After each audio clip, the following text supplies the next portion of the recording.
The morning of August 8, 1296, dawned over the abbey at Scone with the heavy silence of catastrophe. For 3 months, monks had watched the horizon, knowing what approached from the south. King Edward I of England, the man Scots would call the Hammer, had swept through their kingdom like divine wrath, crushing armies at Dunbar, sacking Berwick with such ferocity that blood ran through the streets for days, seizing Edinburgh Castle and stripping it of Scotland's royal regalia. Now his forces stood at the gates of Scone Abbey itself, demanding entry to the most sacred site in Scottish kingship. Inside the abbey church, beneath wooden platforms where Scottish kings had been inaugurated since the 9th century, sat an oblong block of red sandstone. The Stone of Destiny, Lia File in the Old Gaelic, measured 26 inches long, 17 wide, 11 deep. Iron rings set into each end allowed it to be carried on poles during ceremonial processions. Its surface bore the marks of centuries, chisel marks from unknown craftsmen, a roughly incised cross, the worn places where royal feet had rested during oaths of kingship. 4 years earlier, John Balliol had sat upon this stone to be crowned King of Scots. Now Edward intended to ensure no Scottish king would ever sit upon it again. The abbot of Scone faced an impossible choice. English troops surrounded the abbey. Resistance would mean death for his monks and the destruction of everything they guarded. Compliance meant surrendering the physical symbol of Scottish sovereignty, the stone that embodied the ancient compact between Scottish kings and their people. According to legend preserved in chronicles written decades later, the stone had traveled from biblical lands through Ireland to Scotland, carried by Fergus MacEirk 5 centuries before Christ. Whether that legend held truth mattered less than what the stone represented. Continuity of kingship stretching back beyond memory, the sacred foundation upon which Scottish independence rested. Edward's soldiers entered the church with the methodical efficiency of men who had sacked dozens of such places. They identified the stone beneath the coronation platform, lifted it by its iron rings, carried it into the August sunlight. Contemporary English chronicles record the seizure with satisfaction, describing how Edward ordered the Stone of Destiny taken to Westminster Abbey, along with other captured Scottish regalia, crowns, scepters, the Black Rood of St. Margaret. The stone would be fitted into a specially commissioned wooden throne, and every English king thereafter would be crowned sitting above it, symbolically asserting dominion over Scotland with each coronation.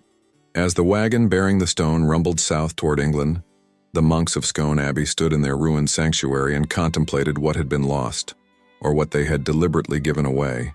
For 700 years afterward, historians would ask the same question that the monks themselves must have whispered in the days following Edward's departure. Was that truly the Stone of Destiny that Edward's soldiers carried into England? Or had the abbot of Scone, given 3 months to anticipate the English arrival, engineered the greatest deception in medieval Scottish history? The stone reached Westminster in triumph, placed beneath the coronation throne where it would remain for 7 centuries.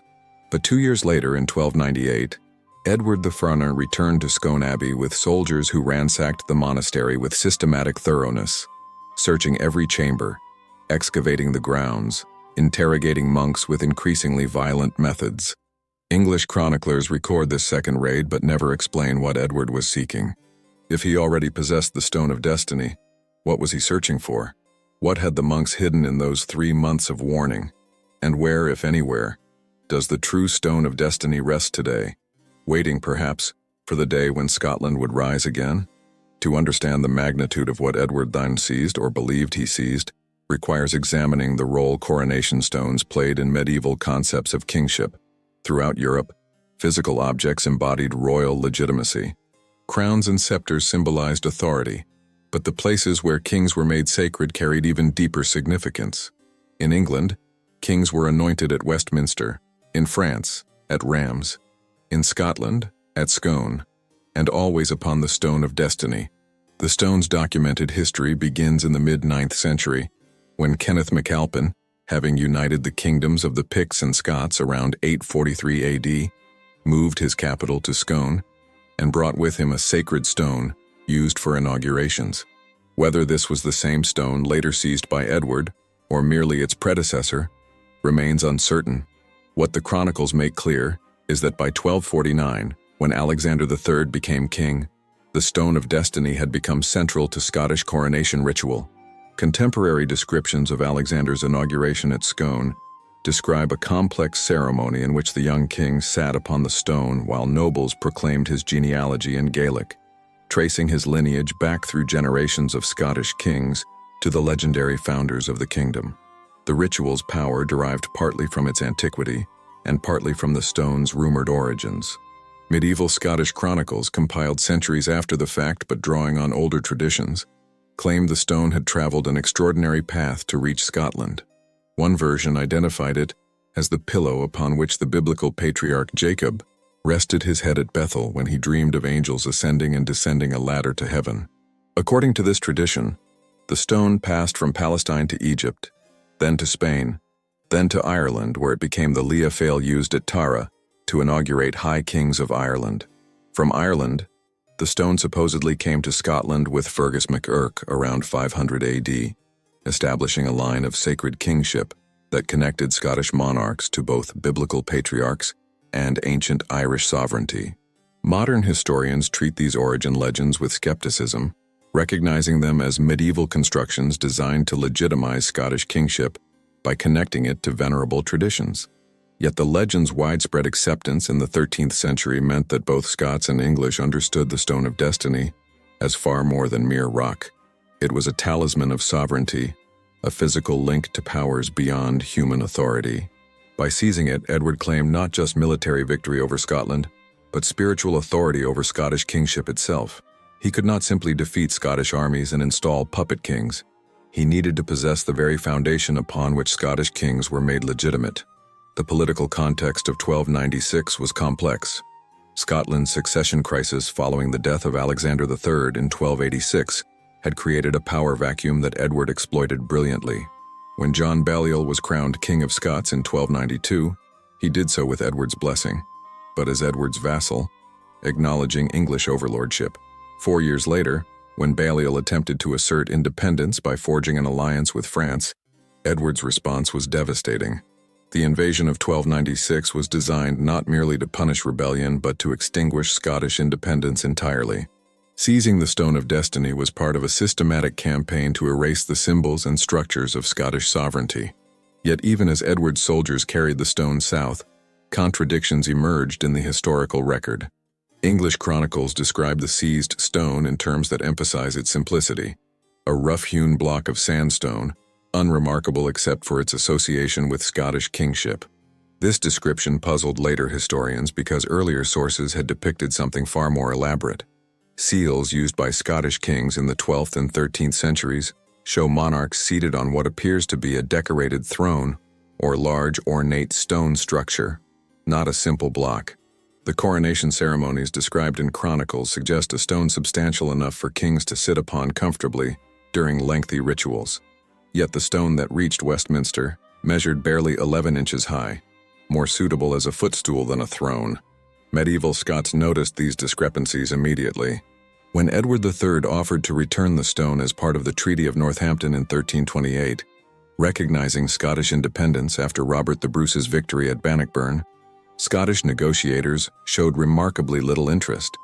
English chronicles record that the treaty stipulated return of Scottish regalia, yet the Scots did not insist on the stone's return. This peculiar indifference has puzzled historians for centuries. If the stone was genuinely Scotland's most sacred symbol of kingship, why would Scots not demand its restoration? Unless they knew that what Edward held at Westminster was not the true Stone of Destiny. Archaeological and geological studies conducted in recent centuries have added further layers to the mystery. The stone at Westminster is definitively identified as Old Red Sandstone from the Scone region, quarried locally sometime before the 13th century. This proves the stone could not have originated in Palestine, Ireland, or anywhere else claimed by legend.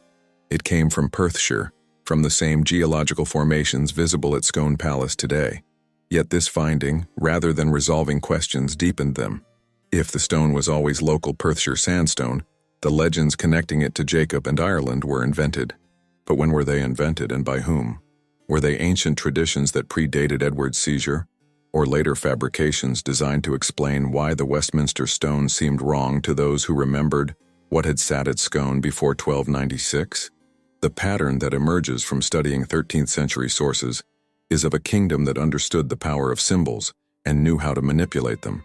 The 3 months between Edward's crossing into Scotland in mid-March 1296 and his arrival at Scone in June provided ample time for preparation.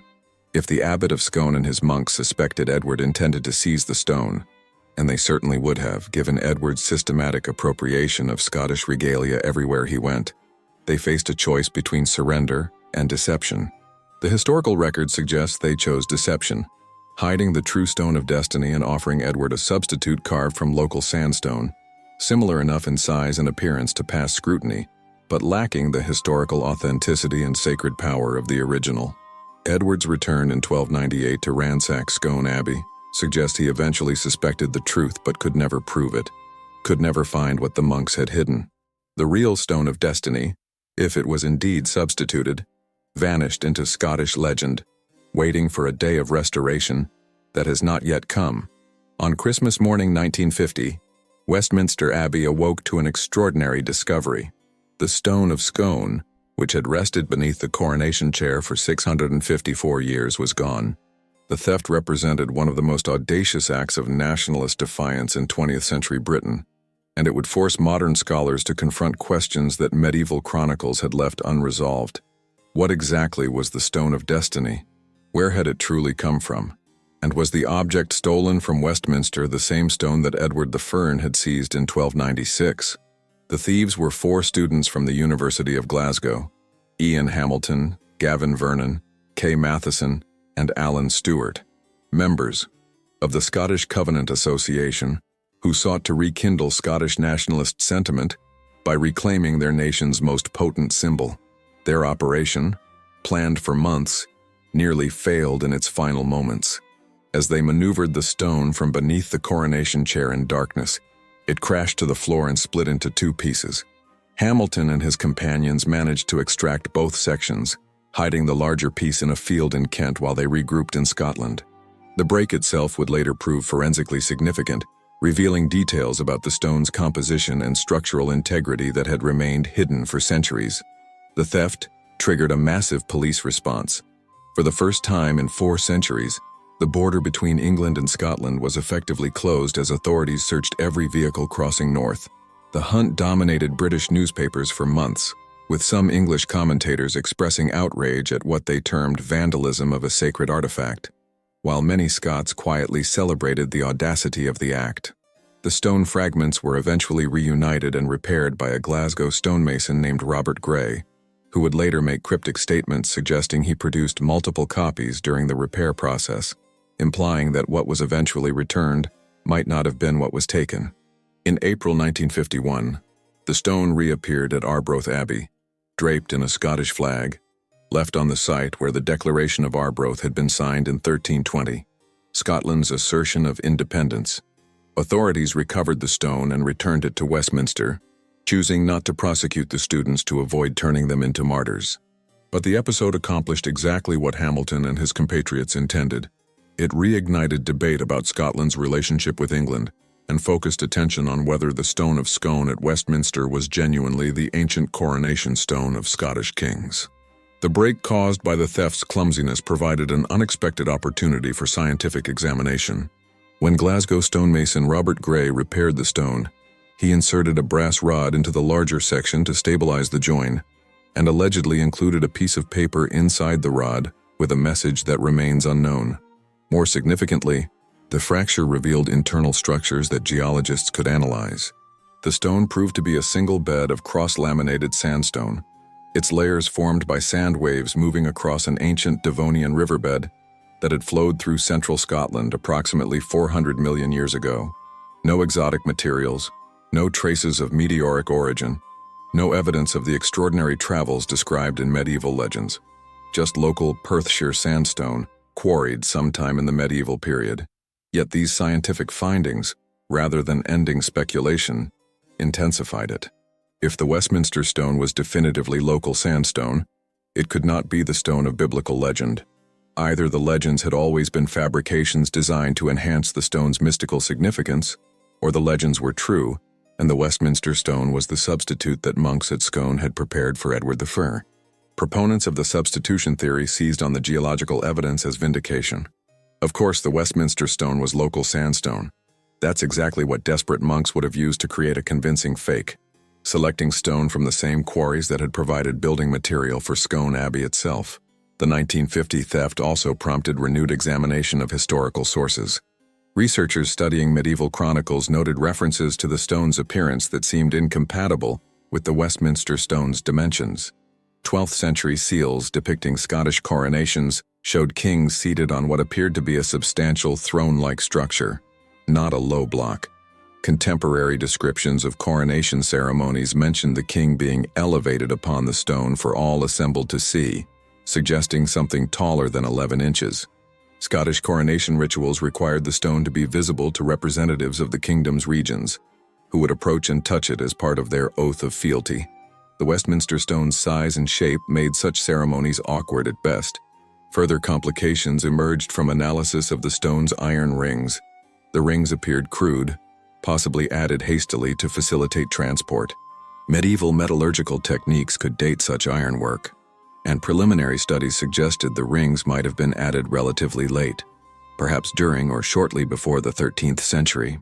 If the rings were added specifically to make the stone transportable, it raised the question of why a stone that had supposedly been carried from Ireland and moved to Scone would suddenly require new carrying mechanisms in the 1200s.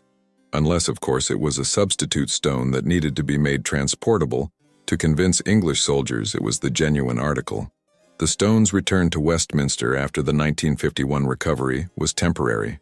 By the 1990s, political pressure for the stone's return to Scotland had grown overwhelming. On November 30, 1996, St. Andrew's Day, the stone was officially returned to Scotland in a ceremony laden with symbolic significance. For the first time since 1296, the Stone of Scone crossed Coldstream Bridge back into Scottish territory. It was placed in Edinburgh Castle alongside the honours of Scotland, the crown jewels that represented Scottish sovereignty. Yet the stone's return was conditional. It would be loaned back to Westminster whenever a British monarch required coronation, maintaining the tradition established by Edward III while acknowledging Scotland's claim to its heritage. The 1996 return also enabled the first comprehensive scientific examination of the stone using modern, non-invasive techniques. Historic Environment Scotland conducted detailed analyses including three-dimensional scanning, X-ray fluorescence spectroscopy, and high-resolution photography. The scans revealed previously undocumented surface features, tool marks indicating the stone had been shaped deliberately, possible mason's marks or Roman numerals carved into less visible surfaces, traces of copper alloy and gypsum plaster suggesting historical repairs or modifications. Most intriguingly, researchers identified markings that appeared to spell out Iaco or Iaco BVS, Jacob in Latin, supporting legends connecting the stone to biblical tradition, though skeptics noted such inscriptions could have been added at any time to enhance the stone's mystical credentials. The break from 1950 had revealed something else significant, a fault line running through the stone's structure, a weakness that caused it to fracture relatively easily when dropped. Some researchers speculated this weakness resulted from damage during an earlier incident in 1914, when suffragettes attacked the coronation chair with a bomb, slightly damaging both chair and stone. The fact that the stone broke so readily raised questions about its suitability for centuries of coronation use. Would Scottish monks have selected such a fragile stone for their most sacred coronation ritual? Or was the fragility evidence of hasty selection by monks scrambling to create a substitute, convincing enough to fool Edward's soldiers, but never intended for long-term ceremonial use? Modern examination also revealed that the stone had been placed upside down in the coronation chair. The bottom surface, which now faced upward in Edinburgh Castle's display, bore the cross laminations characteristic of its geological formation, the side that would have lain against bedrock when the stone was quarried. The smooth upper surface, worn by centuries of contact, should have been the bottom during coronations with rougher stone supporting the weight above. This orientation error could have occurred during the stone's installation in the coronation chair in 1301, or it might indicate that Edward's soldiers, unfamiliar with the stone's proper ceremonial position, transported and installed it incorrectly. Medieval Scots viewing the stone at Westminster would have noticed immediately that it was upside down, further evidence to them that England held a fake, The scientific studies conducted after 1996 confirmed what geology had long suggested. The Westminster stone was definitely Perthshire sandstone, quarried within miles of Scone Palace. But this definitive geological identification resolved nothing about the stone's authenticity. It merely shifted the question from, where did this stone come from, to, when was it quarried and for what purpose? Was it the ancient stone of destiny, quarried centuries before Edward the Fern for use in sacred coronation rituals? Or was it a substitute, quarried hastily in 1296 by monks who knew Edward was coming and needed a convincing fake to protect the real stone? 700 years after Edward's seizure, modern science could describe the stone's composition with precision, but could not answer the question that mattered most. Is this the stone upon which Scottish kings were truly crowned? Or has the real stone of destiny been hidden somewhere in Scotland for 7 centuries, waiting for a day of restoration that historians cannot prove will ever come? Reconstructing what happened in the spring and summer of 1296 requires analyzing fragmentary sources with attention to what they reveal through absence and contradiction. English chronicles document Edward the Fern's invasion with triumphalist detail, describing the sack of Berwick, the victory at Dunbar, the submission of Scottish nobility. Yet these same chronicles become oddly vague when describing the seizure of the Stone of Scone. They record that Edward took the stone to Westminster, that it was placed in a specially built chair, that English kings would thereafter be crowned upon it. What they do not describe is the stone's appearance, its dimensions, its markings, the kind of detailed description that medieval chroniclers typically provided for significant relics and royal treasures. Scottish sources from the period are equally reticent, but their silence carries different implications. Scone Abbey's own records, which should have documented the stone's seizure as a catastrophic loss, are mysteriously incomplete for the years 1295-1297. Folios that should contain entries about Edward's visits are missing, either lost to time or removed deliberately. Other Scottish monasteries' chronicles mention Edward's invasion, but provide little detail about what happened at Scone. This pattern of documentary gaps creates suspicion that records were suppressed, either by English authorities who did not want their actions scrutinized, or by Scottish ecclesiastics who did not want their deception documented. The timeline itself raises questions. Edward's forces crossed into Scotland in March 1296, moving methodically through the kingdom, securing strategic positions and demanding submissions. Word of English movement spread rapidly through networks of merchants, clergy, and refugees fleeing the invasion. Scone Abbey, positioned along major communication routes in central Scotland, would have known of Edward's approach weeks before his arrival. The Battle of Dunbar occurred on April 27th, effectively destroying organized Scottish military resistance. Edward reached Edinburgh by early June, seized the castle and its treasures, then proceeded north to Scone, arriving around August 8th. This gave the monks at Scone approximately 4 months from first reports of invasion, or 10 weeks from Dunbar, to prepare for what they must have known was coming. 4 months provide substantial time for organized deception. Medieval monasteries maintained workshops capable of stonework. Indeed, Scone Abbey itself was undergoing construction and repairs in the 1290s, meaning skilled stonemasons were present on site. Quarries near Scone had provided stone for the abbey's buildings, so the monks knew where suitable sandstone could be obtained. Creating a substitute stone of approximately the correct size and appearance would have required perhaps 2 weeks of quarrying and shaping by experienced craftsmen, working discreetly to avoid attracting attention from those who might report their activities to English authorities. The challenge would have been making the substitute convincing. Edward's soldiers might not have seen the Stone of Destiny before, but they would have been briefed on what to look for.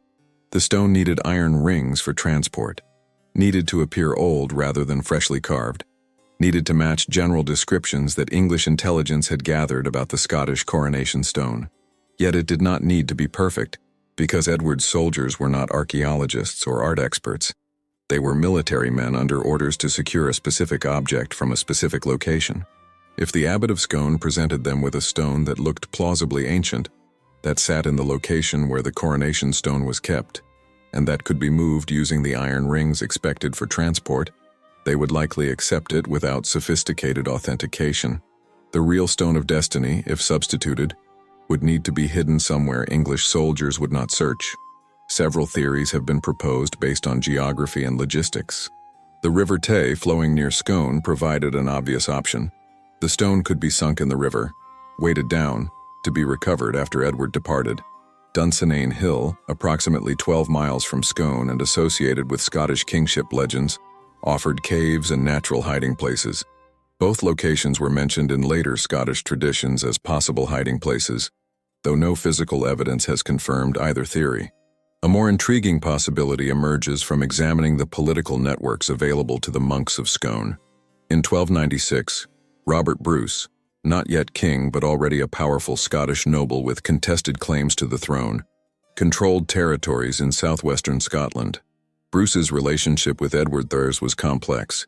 He had initially supported English intervention in Scottish affairs as a way of advancing his own claim to the kingship, but by mid-1296, Bruce was positioning himself for eventual rebellion. If the abbot of Scone sought to hide the Stone of Destiny, entrusting it to Bruce would have made strategic sense. Bruce had both the resources to protect it and the motivation to preserve Scotland's most potent symbol of kingship for his own eventual coronation. Evidence supporting this theory comes from Bruce's actions after he seized the Scottish throne in 1306. He was crowned at Scone, as tradition demanded, but contemporary accounts make no mention of the Stone of Destiny being present at the ceremony. Some historians argue this absence proves the real stone was in Westminster. Others contend that Bruce's coronation was conducted hastily under threat of English military response, and that the stone was not displayed publicly, but was present in some form, perhaps touched privately by Bruce as part of the ritual, even if not visible to assembled witnesses. Most telling is Edward I's return to Scone in 1298. 2 years after his initial seizure of the stone. English records describe this second visit as a military raid, targeting Scone Abbey specifically. Edward's soldiers ransacked the monastery, interrogated monks, and conducted what appears to have been a systematic search of the grounds. No contemporary English source explains what Edward was seeking. If he believed he already possessed the Stone of Destiny, what else at Scone required such aggressive investigation?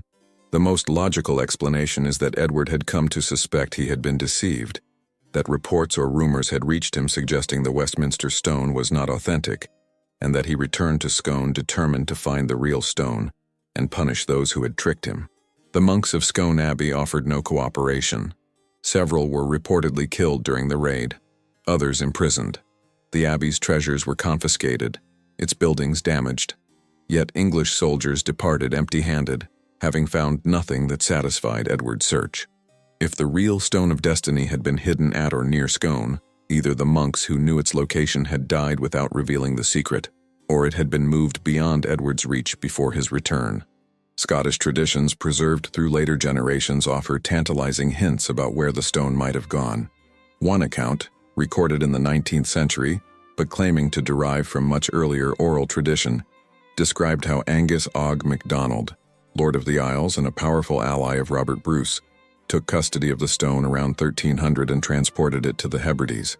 The Isle of Skye, with its remote geography and MacDonald clan's fierce independence, would have provided an ideal hiding place beyond English reach.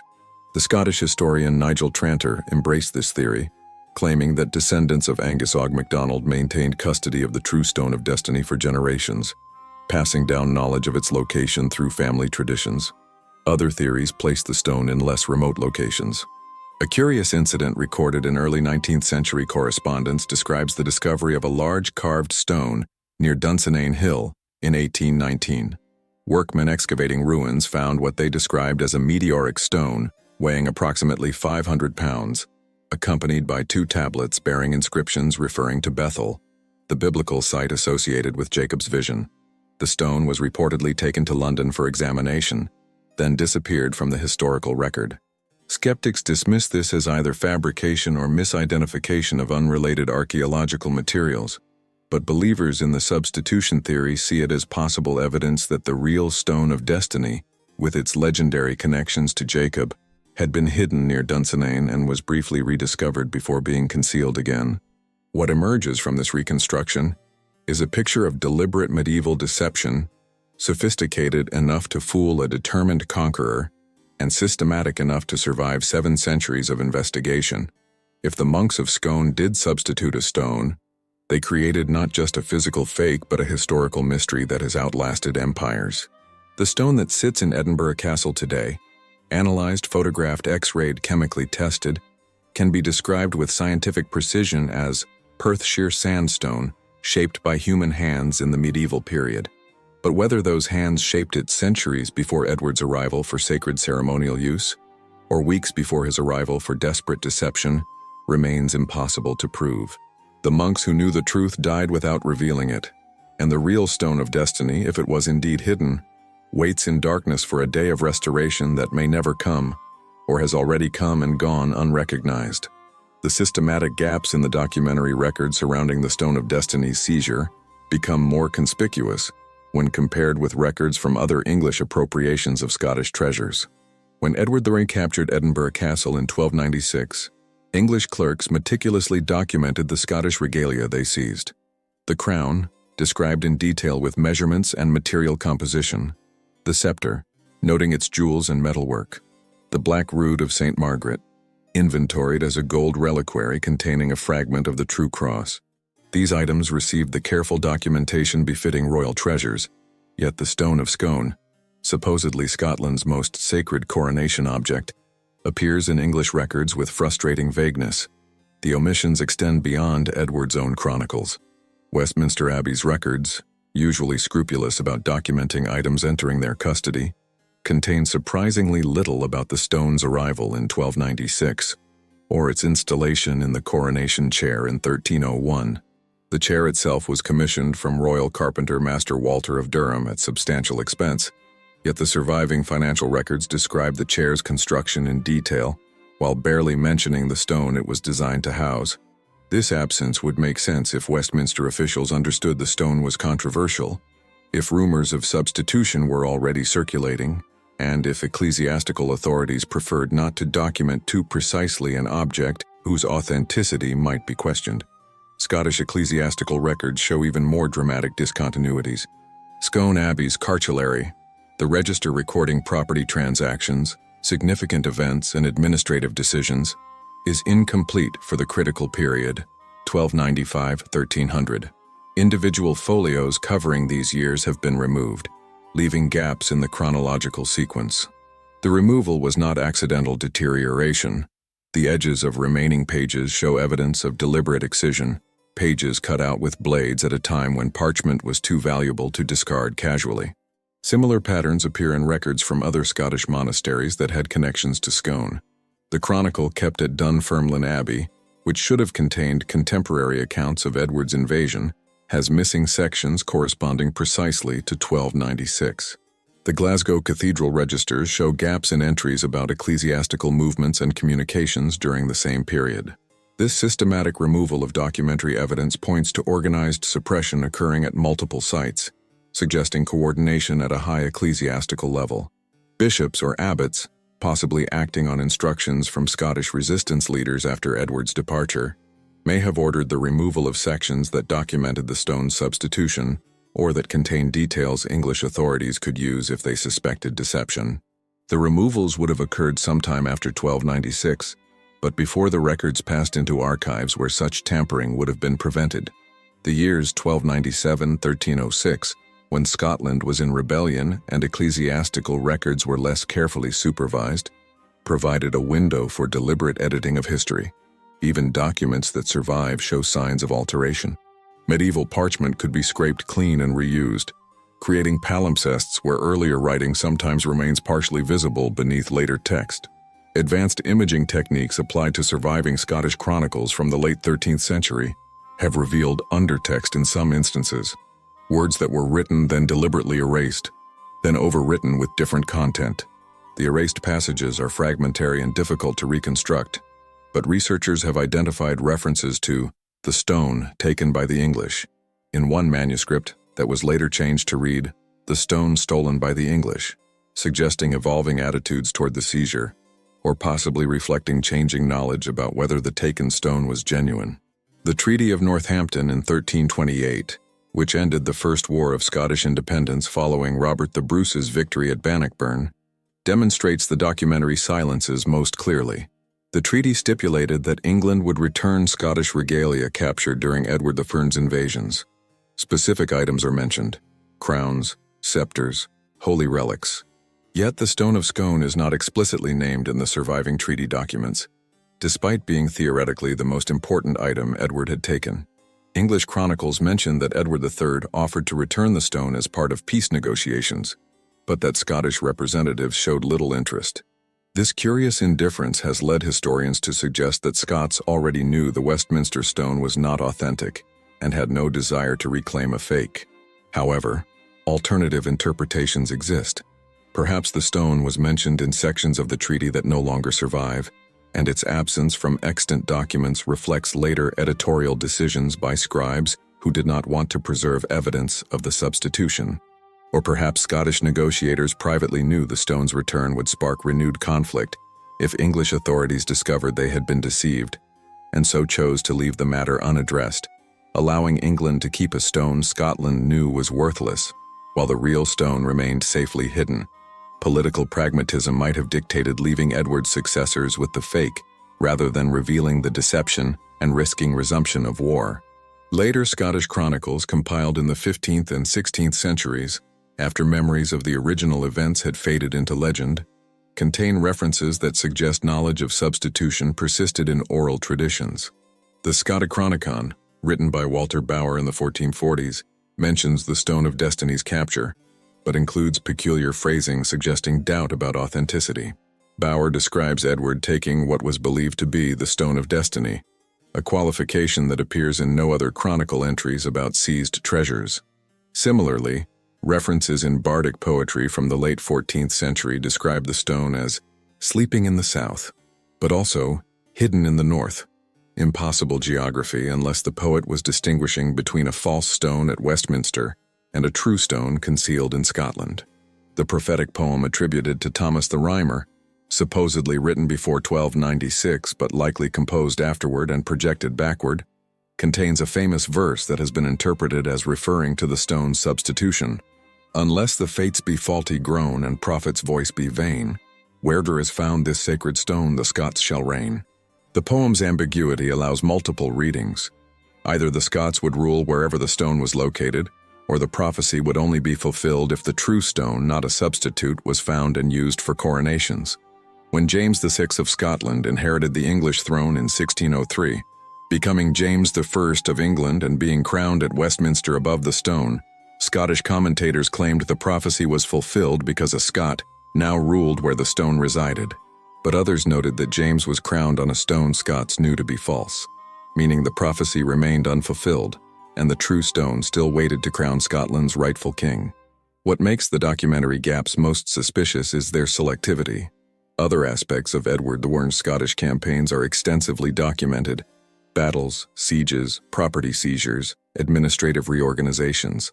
The machinery of English government in the 1290s was bureaucratic and thorough, producing records of even minor transactions. Yet the specific circumstances of the Stone of Destiny's capture appear nowhere in this bureaucratic abundance. No English clerk described examining the stone at Scone, verifying its authenticity against descriptions or ensuring it was the correct object. No record survives of conversations between Edward and the abbot of Scone about the stone's significance or proper handling. The stone simply appears in English possession with no narrative of acquisition, as if Edward's government preferred not to document details that might later be questioned. This pattern of silence extends to papal records as well. The Pope maintained interest in Scottish affairs throughout this period, concerned about jurisdictional disputes and seeking to mediate between England and Scotland. Papal correspondence with Scottish bishops should have addressed the Stone of Destiny's fate, particularly given the stone's significance for crowning Catholic kings. Yet Vatican archives contain no contemporary discussions of the stone's seizure. The silence suggests either that church officials knew something was irregular about the Westminster stone and preferred not to document their suspicions, or that the true stone's substitution was known at high ecclesiastical levels and deliberately kept from official records to protect those involved in the deception. Modern researchers attempting to trace the documentary history of the Stone of Scone face an archival landscape that appears deliberately obscured. The records that would definitively prove or disprove substitution theories Detailed descriptions of the stone before 1296, accounts of the Abbot of Scone's actions in the months preceding Edward's arrival, Scottish ecclesiastical correspondence about how to protect sacred objects from English seizure, are missing with a consistency that suggests intentional removal rather than random loss. Medieval documents could survive for centuries if properly stored. Libraries and archives across Europe contain thousands of parchments from the 13th century and earlier. The fact that precisely the documents that would resolve the Stone of Destiny question are absent from multiple archives implies systematic suppression by individuals who had both the access and the motivation to erase evidence of one of medieval Scotland's most successful deceptions. The documentary silences, far from being neutral absence of information, constitute a form of evidence themselves, proof that something significant happened in 1296 that powerful interests, whether Scottish or English or both, preferred to leave undocumented and unexplained. The divergent accounts of the Stone of Destiny across different regional sources reveal not a single historical narrative, but competing versions shaped by political necessity and national identity.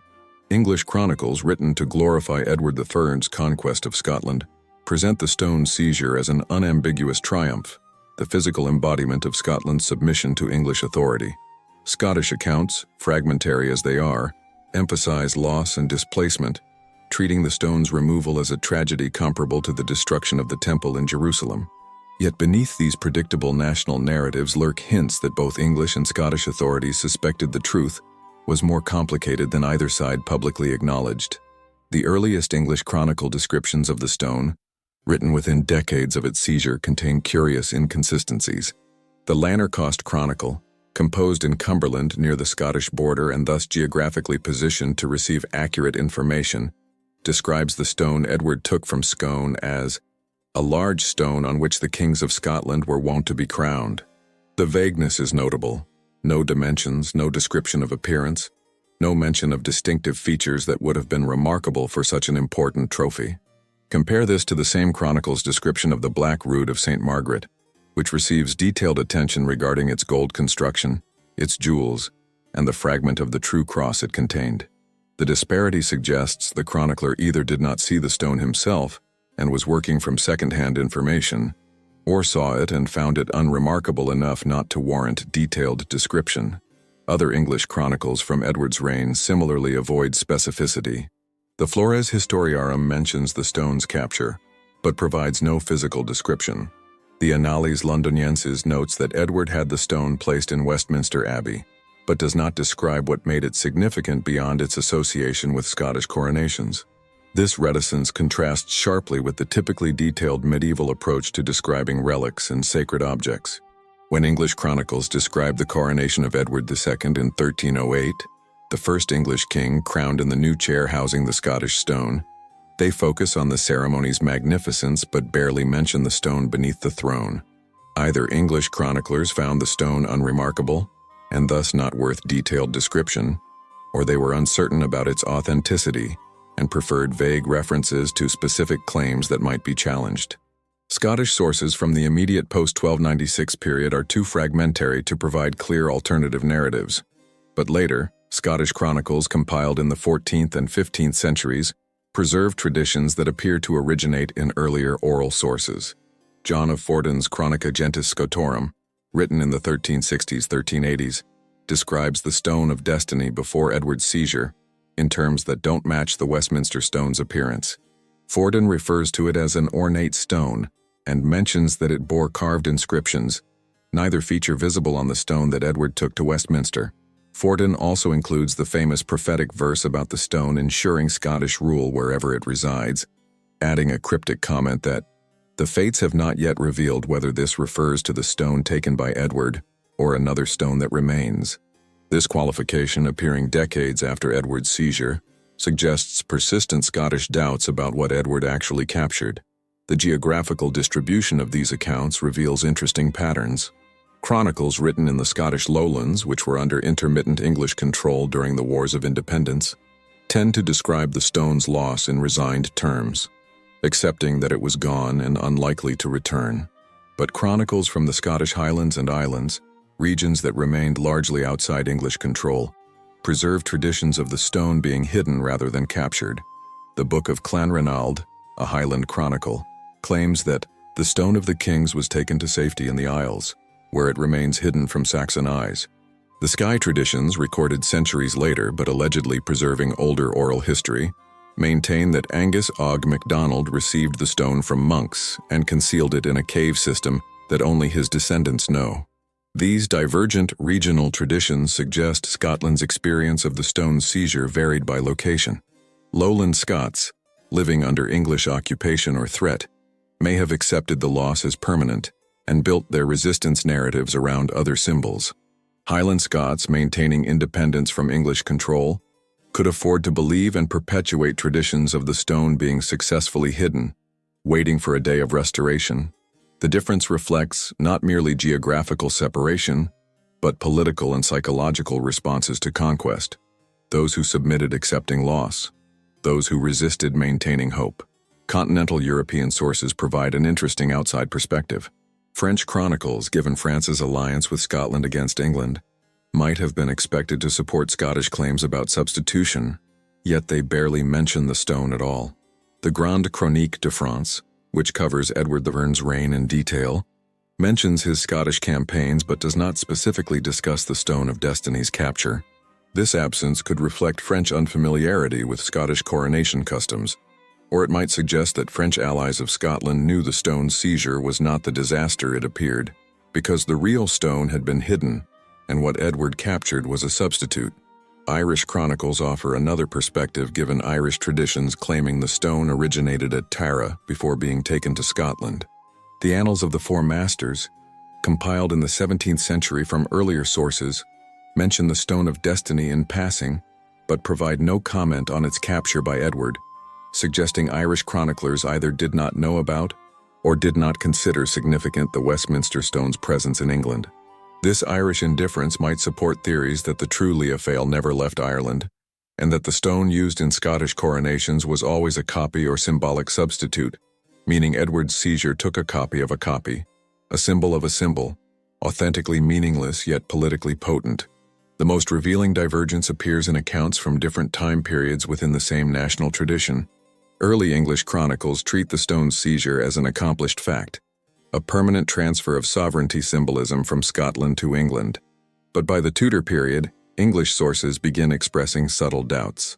The historian Raphael Holinshed, writing in the 1570s, mentions traditions that the monks of Scone deceived Edward with a counterfeit stone, though Holinshed himself does not endorse this view and presents it merely as a Scottish legend he considers dubious. The fact that English historians even acknowledge substitution theories suggests the stories had achieved sufficient circulation that ignoring them entirely would have appeared defensive. Scottish accounts show the opposite trajectory. Immediate post-1296 sources, written when hope of recovering the stone seemed realistic, treat its loss as temporary. Chronicles from Bruce's reign express confidence that the stone would eventually return to Scotland along with full independence. But as decades passed and the stone remained at Westminster, Scottish writers shifted toward emphasizing substitution theories. If the stone could not be recovered, better to believe England held a worthless fake than to accept permanent loss of Scotland's most sacred coronation object. By the 15th century, substitution had become accepted tradition in many Scottish circles, a national consolation myth that preserved pride while acknowledging political reality. This evolution of narratives reveals how the Stone of Destiny functioned as a contested symbol, whose meaning shifted with political circumstances. To Edward the Fouarn and his immediate successors, possession of the stone proved English dominion over Scotland. Regardless of whether it was the authentic stone, what mattered was that Scots believed they had lost their sacred object. To Scottish resistors under Bruce, the stone's location mattered less than maintaining legitimate kingship, which could be established through descent and military success, even without the physical stone. To later generations on both sides, the question of authenticity became entangled with national pride and historical interpretation, each side selecting from fragmentary evidence the narrative that best served their contemporary political needs. Modern historians attempting to reconcile these divergent accounts face the challenge that each narrative tradition contains internal logic and supporting evidence, Yet they cannot all be simultaneously true. English sources emphasizing successful seizure and Scottish sources emphasizing successful deception directly contradict each other. Yet both traditions persist because both served psychological needs. English needs to believe their conquest was complete. Scottish needs to believe their resistance preserved what mattered most. The stone itself, sitting in Edinburgh Castle subjected to scientific analysis, cannot resolve the contradiction because its geological composition proves only that it is Perthshire sandstone, not where it was quarried or when it became the stone of destiny.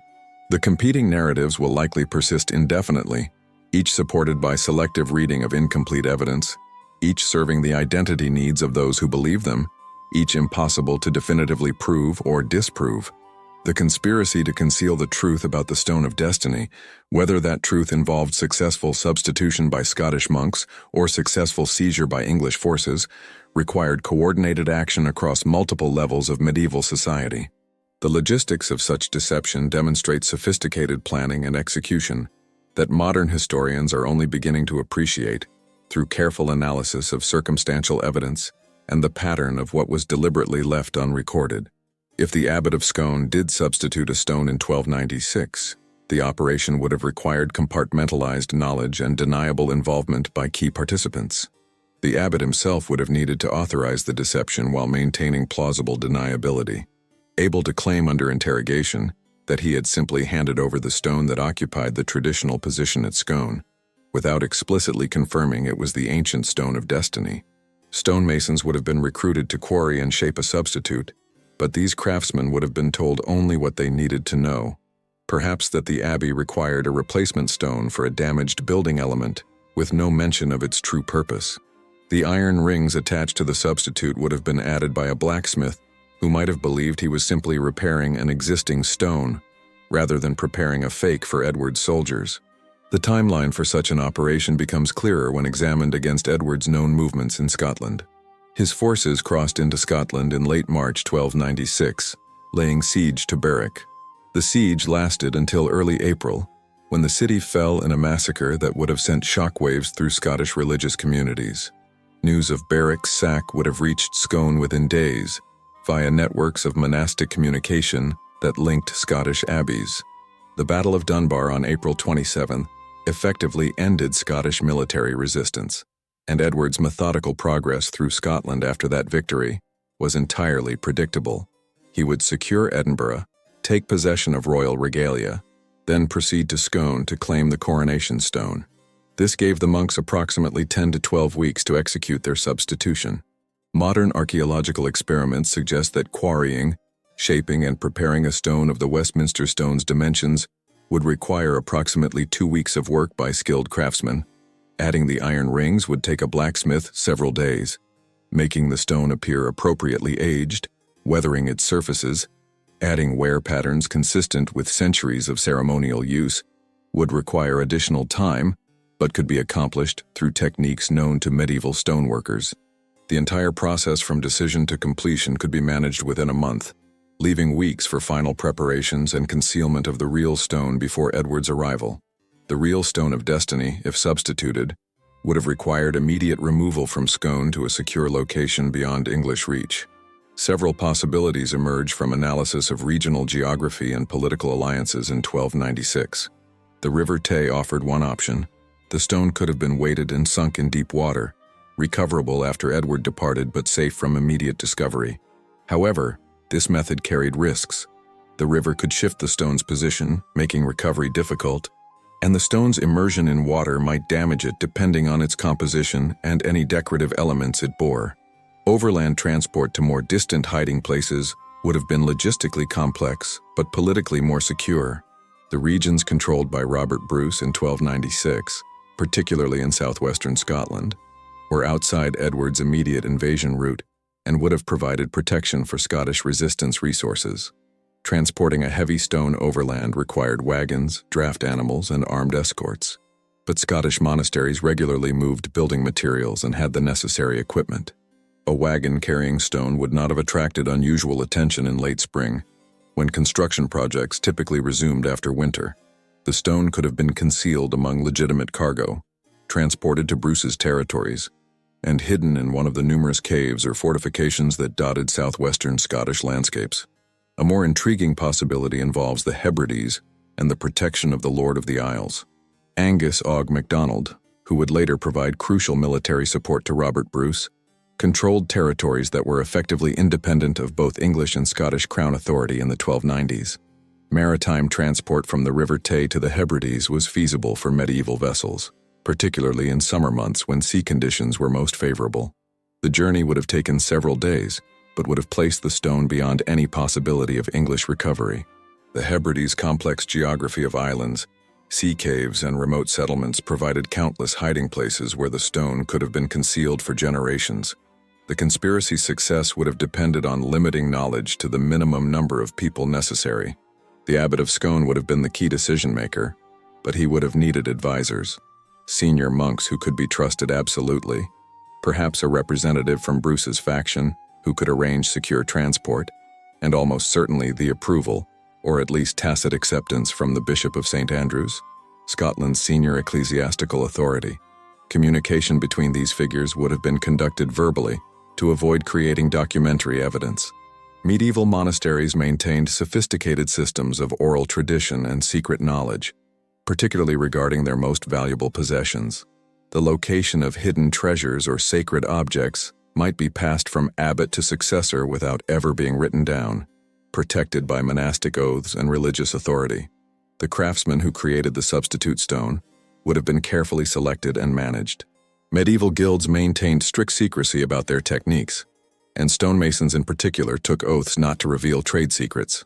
A mason commissioned to create a stone matching specific dimensions and appearance would have been bound by professional obligations not to discuss his work with outsiders. If the mason was told that the stone was needed for ecclesiastical purposes, perhaps as a memorial or architectural element, he might have completed the work without ever understanding its true significance. The payment for such work could have been arranged through intermediaries, with the stone delivered anonymously to ensure the craftsman never learned where it would be used. Documentary suppression would have been essential to the conspiracy's long-term success. Immediately after Edward's departure from Scone, the abbot and senior monks would have reviewed all records relating to the Stone of Destiny, identifying any descriptions that might allow future investigators to compare the substituted stone with the original. These compromising documents would have been removed from abbey archives and destroyed or concealed. The task would have been painstaking, requiring careful examination of chronicles, administrative records, and correspondence dating back decades or even centuries. Any mention of the stone's appearance, dimensions, markings, or ceremonial use that contradicted the substitute's characteristics would have been excised. This documentary purge would have extended beyond Scone itself. Other Scottish monasteries that had witnessed coronations or maintained records about Scottish royal ceremonials would have received instructions to review and edit their own archives. The operation would have been coordinated through Scotland's ecclesiastical hierarchy, with bishops directing abbots to suppress evidence without explicitly documenting what was being suppressed or why. The instructions themselves would have been delivered orally, or through letters that were immediately destroyed after reading. The result was the systematic pattern of missing folios and removed parchments that modern researchers encounter when examining 13th-century Scottish ecclesiastical records. English authorities may have participated in their own suppression efforts, though for different reasons. If Edward Byrne's government suspected they had been deceived, and the 1298 return to Scone Abbey strongly suggests they did, they would have had every incentive not to document those suspicions. Admitting publicly that the stone at Westminster might be fake would have undermined the entire symbolic purpose of its seizure. English kings who were crowned above a counterfeit stone could be seen as illegitimate rulers of Scotland. Better to maintain silence about any doubts, to present the Westminster stone as unquestionably authentic, and to suppress any evidence suggesting otherwise. This mutual interest in suppression, Scots wanting to conceal their successful deception, English wanting to hide their possible humiliation, created unusual alignment between enemies.